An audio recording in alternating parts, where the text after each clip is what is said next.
Before you start this lesson, you'll need to open the hundreds grid file and the hundreds grid questions file. You may find it helpful to print the hundreds grid file and then use a pencil and paper to complete this part of the lesson, or you are welcome to use the typewriter tool.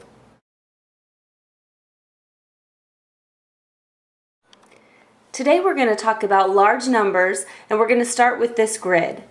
We're going to start by putting one dot in every box on the grid. Now if I continue by putting one dot in every square, how many dots am I going to have in one row? Let's count. 1, 2, 3, 4, 5, 6, 7, 8, 9, 10. If you guessed 10, you were right. So I have 10 dots in one row. Now how many dots would I have if I filled the entire grid?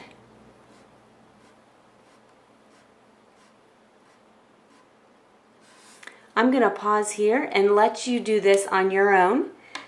And when you're finished filling in your grid, click play and you'll be able to see the rest of the lesson.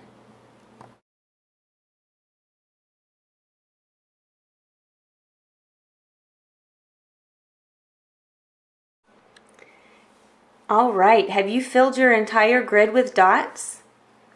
How many dots did you use to fill your grid?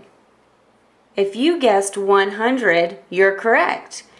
There are 10 dots in every row. That's 10, 20, 30, 40, 50, 60, 70, 80, 90, 100.